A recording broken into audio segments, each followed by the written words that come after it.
세상에는 두 가지 밥상이 있습니다. 배를 채우는 밥상과 마음을 채우는 밥상. 오늘 이야기의 주인공 박영자 씨는 평생 그 두 가지를 모두 차려왔습니다.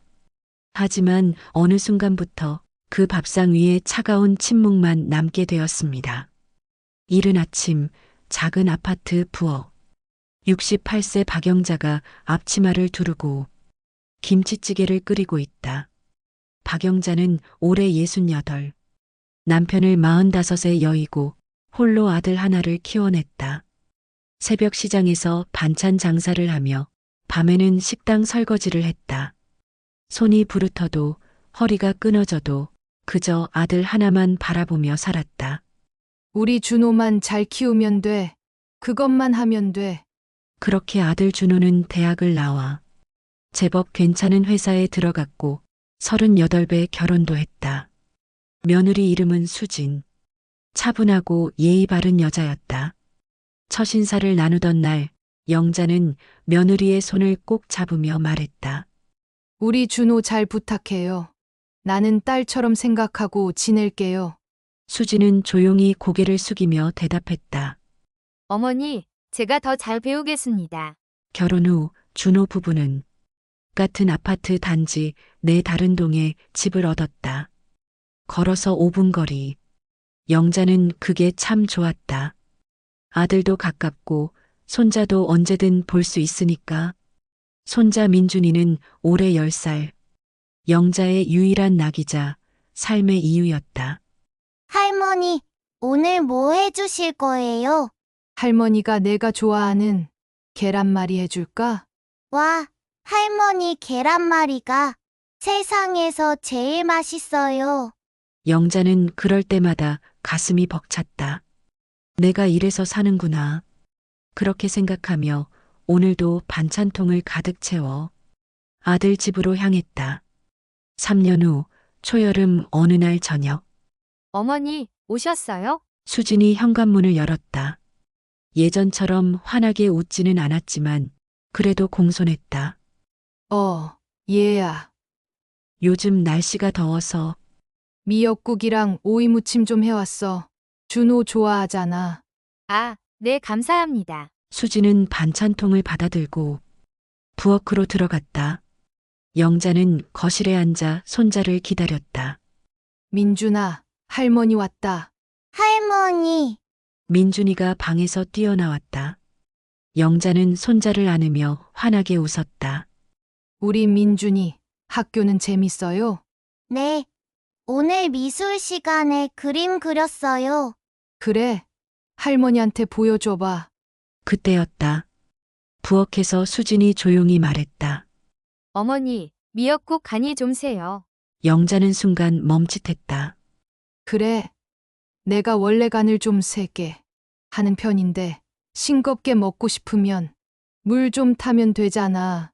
아니, 그게 아니라 요즘은 짜게 먹으면 건강에 안 좋다고 하잖아요. 민준이도 있고요. 영자는 뭐라 대꾸하지 못했다. 가슴 한편이 서늘해지는 기분이었다. 내가 평생 이렇게 해왔는데 이제 와서 간이 세다고? 수지는 별 뜻 없이 한 말이었을지 모른다. 하지만 영자에게는 그 말이 가시처럼 박혔다. 그래. 알았어. 다음엔 싱겁게 할게. 영자는 그렇게 말하고 일찍 집으로 돌아왔다. 가까운 사람일수록 사소한 말 한마디가 오래 남습니다. 그날 저녁 영자는 며느리의 말이 자꾸 마음에 맴돌았습니다. 며칠 후 영자는 동네 친구 김옥순을 만났다. 옥순은 영자의 20년 지기 친구였다. 같은 시장에서 장사를 했던 사이라 서로의 속사정을 훤히 알았다. 영자야, 요즘 표정이 왜 그래? 무슨 일 있어? 별일 없어. 거짓말. 나봐, 뭔데? 아들 집에 또 갔다 왔어? 영자는 한숨을 쉬며 털어놓았다. 며느리가 그러는데 내가 해간 국이 짜다는 거야. 건강에 안 좋대. 어머, 그게 뭐 대수야? 그냥 참고로 한 말이겠지. 아니, 옥순아. 그게 아니라 말투가 그랬어.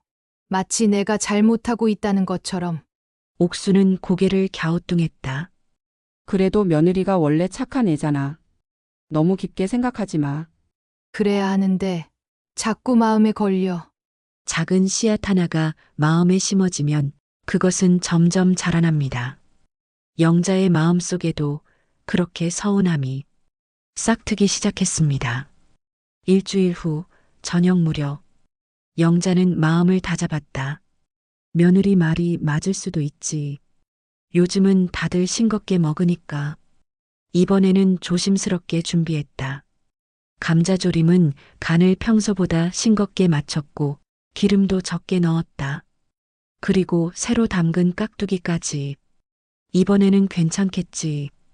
영자는 반찬통을 들고 아들 집으로 향했다. 어머니, 오셨어요? 응, 얘야. 감자조림이랑 깍두기. 좀 담가왔어. 아, 네. 들어오세요. 수지는 반찬통을 받아들고 부엌으로 갔다. 영자는 거실에 앉았다. 민준아, 할머니 왔어요. 할머니, 잠깐만요. 숙제 끝내고 갈게요. 그래, 천천히 해. 잠시 후 수진이 부엌에서 조용히 말했다.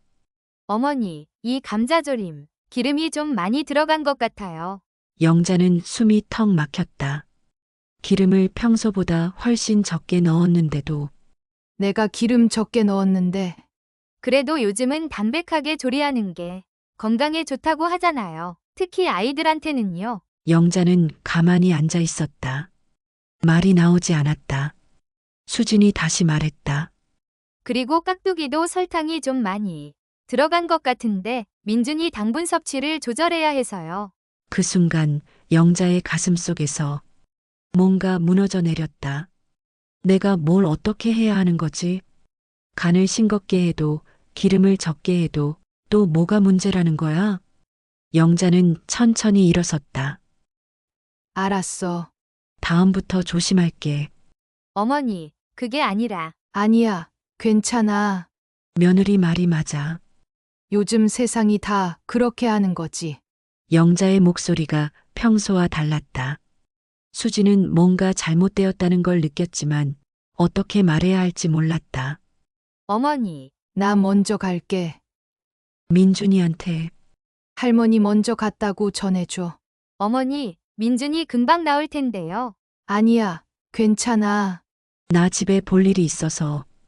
영자는 가방을 들고 현관문을 열었다. 어머니, 정말 괜찮으세요? 응, 괜찮아. 그냥 조금 피곤해서. 수지는 문 앞에 서서 한참을 멍하니 있었다.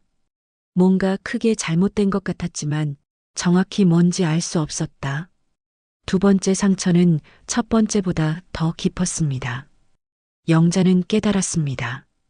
자신이 아무리 노력해도 더 이상 환영받지 못한다는 것을. 2달 후 가을. 영자는 더 이상 반찬을 가져가지 않았다. 전화도 자주 하지 않았다. 손자가 보고 싶어도 참았다. 내가 가면 또 부담이겠지. 뭘 가져가도 문제고. 차라리 안 가는 게 낫겠어. 어느 날 저녁 혼자 앉아 있는 영자. 집은 너무 조용했다. 텔레비전을 켜놓아도 라디오를 틀어놓아도 그 적막함은 채워지지 않았다. 민준이 요즘 뭐 하고 있을까? 키는 더 컸을까? 영자는 손자 사진을 꺼내 보았다. 눈물이 주르륵 흘러내렸다. 사랑하는 사람을 그리워하는데도 연락할 수 없는 외로움. 그것은 영자에게 가장 큰 고통이었습니다. 한편 준호의 집. 준호가 아내에게 물었다. 여보, 요즘 엄마한테 연락 안 해? 한 달 넘게 연락이 없는 것 같은데. 어머니가 바쁘신가 봐. 전화하면 항상 괜찮다고만 하시고. 그래도 좀 이상한데. 엄마가 예전엔 일주일에 한두 번은 꼭 오셨잖아. 그게, 여보, 수지는 머뭇거리다 말했다. 제가 어머니한테 반찬 이야기를 몇 번 한 적이 있어. 간이 세다, 기름이 많다, 그런 거. 뭐, 그걸 왜 말해? 나도 건강 생각해서 한 말인데, 혹시 어머니가 서운해하신 건 아닐까? 준호는 한숨을 쉬었다. 여보, 엄마는 평생 그렇게 요리해 오신 분이야. 그런 말 들으면 당연히 서운하시지. 내가 잘못 생각한 건가? 일단 내가 엄마한테 전화해 볼게. 영자의 집. 여보세요? 엄마, 나 준호야. 요즘 어떻게 지내세요? 응, 잘 지내지. 너는? 엄마, 목소리가 좀 이상한데. 괜찮으세요? 괜찮아. 조금 감기 기운이 있어서 그래. 엄마, 주말에 갈게요. 민준이도 데리고. 아니야, 바쁜데 무슨. 그냥 잘 지내. 엄마, 준호야, 너희들 일도 바쁘고, 민준이도 학원 가야 하잖아. 엄마는 혼자서도 잘 지내니까 걱정 마. 엄마, 그래도 끊을게. 엄마 약 먹어야 돼. 준호는 전화기를 내려놓고 깊은 한숨을 쉬었다. 전화 너머로 들리는 어머니의 목소리는 너무나 쓸쓸했습니다. 준호는 그제야 깨달았습니다. 어머니가 얼마나 외로워하고 계신지를. 며칠 후 옥순이 영자의 집을 찾아왔다. 영자야, 문 열어. 누구야? 나 옥순이야. 영자는 문을 열었다. 옥순은 영자의 얼굴을 보고 깜짝 놀랐다. 야, 너 많이 마른 거 아니야? 밥은 먹고 다녀? 먹지, 뭐. 거짓말. 냉장고 열어봐. 옥수는 냉장고를 열어봤다. 텅 비어 있었다. 김치 한 통, 우유 한 팩만 덩그러니 있었다. 영자야, 이게 뭐야? 너 혼자 사니까 이렇게 사는 거야? 혼자 먹는데, 뭐 해 먹어. 귀찮아서 그래. 그래도 밥은 먹어야지. 옥수는 영자를 앉혀놓고 라면을 끓여줬다. 영자는 멍하니 앉아 있다가 그제야 눈물을 흘렸다. 옥순아, 나 이제 정말 필요 없는 사람인가 봐. 무슨 소리야? 아들도 며느리도 나를 안 찾아. 손자도 안 보러 와. 내가 뭘 잘못한 거야? 옥수는 영자의 손을 꽉 잡았다. 영자야, 내가 잘못한 거 하나도 없어. 다만 세상이 변한 거야. 우리 때랑 다른 거지. 그럼 나는 어떻게 살아야 돼? 누구를 위해 살아야 돼? 너 자신을 위해 살아야지. 영자야, 너는 평생 남을 위해 살았어. 이제는 내 인생을 살아야 해. 영자는 고개를 떨궜다. 눈물이 뚝뚝 떨어졌다. 영자는 깨달았습니다. 자신이 평생 사랑했던 방식이 이제는 더 이상 통하지 않는다는 것을. 그리고 그것이 너무 슬펐습니다. 추석 전날 오후 영자는 마음을 다잡고 명절 음식을 준비했다. 전도 부치고 나물도 무치고 갈비찜도 끓였다. 손이 예전 같지 않아 시간이 더 걸렸지만 그래도 정성껏 준비했다. 명절인데 이 정도는 해야지. 아들도 좋아하고 민준이도 좋아하니까. 영자는 큰 보자기에 음식을 싸서 아들 집으로 향했다. 어머니? 수진이 문을 열었다. 표정이 조금 당황스러워 보였다. 얘야. 명절 음식 좀 해왔어. 나물이랑 전이랑 갈비찜도. 어머니, 들어오세요. 수진은 영자를 거실로 안내했다. 하지만 분위기가 어딘가 어색했다. 어머니, 근데요. 저희가 올해는 명절 음식을 밖에서 주문했어요. 영자는 손에 들고 있던 보자기를 내려다봤다. 뭐, 요즘은 다들 그렇게 하잖아요. 편하고 맛도 괜찮고요. 어머니도 힘드실 텐데 굳이 이렇게까지 안 하셔도 돼요. 영자는 가슴이 철렁 내려앉았다. 내가 힘들어서 하는 게 아니야. 우리 가족이 먹을 거라서 하는 거지. 어머니, 저도 감사한 마음은 있어요. 근데 솔직히 말씀드리면 저희가 먹기에는 좀 많고 간도 저희 입맛이랑 안 맞아서요. 순간 영자의 머릿속이 하얘졌다. 간이 안 맞아? 네, 어머니는 짜게 드시잖아요. 저희는 싱겁게 먹거든요. 그리고 민준이 건강도 생각해야 하고요. 영자는 말없이 수진을 바라봤다. 그동안 참아왔던 감정이 북받쳐 올랐다. 얘야, 나는 말이야. 평생 이렇게 밥을 해왔어. 우리 준호도 이렇게 먹고 자랐고, 지금도 건강하잖아. 근데 갑자기 간이 세다. 건강에 안 좋다. 그런 말 들으니까 내가 뭔가 잘못하고 있는 것 같아. 수지는 잠시 침묵했다가 조용히 말했다. 어머니, 저도 어머니 마음은 알아요.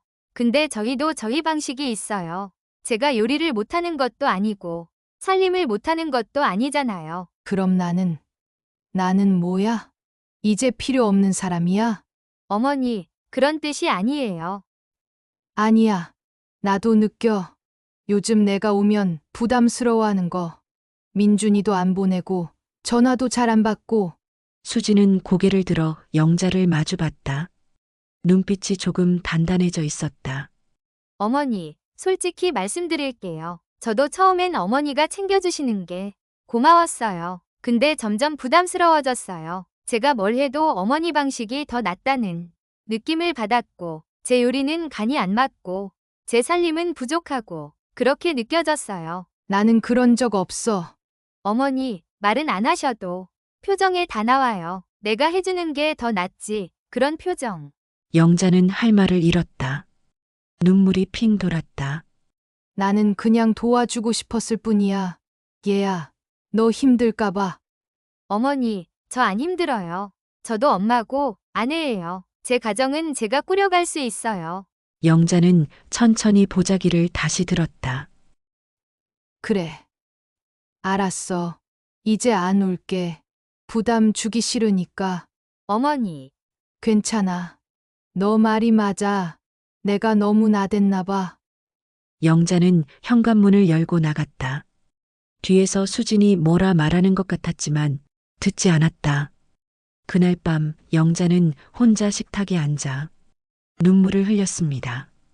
자신이 평생 준비했던 밥상이 이제는 아무도 원하지 않는다는 사실이 너무 아팠습니다. 한 달 후, 영자는 더 이상 아들 집에 가지 않았다. 전화도 하지 않았다. 준호가 가끔 전화를 걸어왔지만 짧게 받고 끊었다. 엄마, 괜찮으세요? 응, 괜찮아. 바쁘지? 끊어. 엄마, 다음 주에 갈게요. 아니야. 바쁜데 무슨. 그냥 잘 지내. 준호는 어머니의 목소리가 평소와 다르다는 걸 느꼈지만 깊이 묻지 못했다. 준호는 몰랐습니다. 어머니가 매일 밤 혼자 식사를 하며 얼마나 외로워하는지. 같은 시각 준호의 집. 수지는 설거지를 하다가 문득 시어머니 생각이 났다. 한 달 동안 연락이 없었다. 처음에는 좀 쉬시는 게 좋겠지 싶었는데 이제는 마음이 불편했다. 여보, 어머니한테 전화 좀 해봐. 응? 왜? 한 달 동안 연락이 없잖아. 괜찮으신가 싶어서. 준호는 전화를 걸었다. 벨이 여러 번 울렸지만 어머니는 받지 않았다. 안 받으시네. 수지는 불안해졌다. 내일 한번 가보자. 나도 같이 갈게. 다음 날 오후 영자의 집. 초인종을 눌렀지만 대답이 없었다. 준호는 비밀번호를 눌러 문을 열었다. 엄마, 계세요? 집안은 조용했다. 거실에 영자가 소파에 앉아 멍하니 TV를 보고 있었다. 엄마, 응, 영자는 아들과 며느리를 보고 천천히 일어났다. 왜 왔어? 엄마 전화도 안 받으시고. 괜찮으세요? 괜찮아. 그냥 좀 쉬고 있었어. 수지는 영자의 얼굴을 보고 가슴이 철렁했다. 시어머니는 한 달 사이에 많이 야위어 있었다. 어머니 밥은 드셨어요? 먹었어. 냉장고 좀 봐도 될까요? 영자는 아무 말 없이 고개를 끄덕였다. 수지는 냉장고를 열어봤다. 거의 비어 있었다. 어머니 왜 이렇게 안 드세요? 혼자 먹는데 뭐 해 먹어. 귀찮아서. 수지는 그제야 깨달았다. 시어머니가 왜 그렇게 자주 반찬을 가져왔는지, 그것은 간섭이 아니라 사랑이었다는 것을. 어머니 제가 잘못했어요. 영자는 고개를 들었다. 뭐, 제가 어머니 마음을 몰랐어요. 어머니가 저를 위해서 해주시는 건데 저는 그걸 부담으로만 느꼈어요. 아니야. 너 말이 맞아. 내가 너무 나댔어. 아니에요. 어머니는 잘못하신 게 없어요. 제가 너무 예민했어요. 수지는 눈물을 흘리기 시작했다.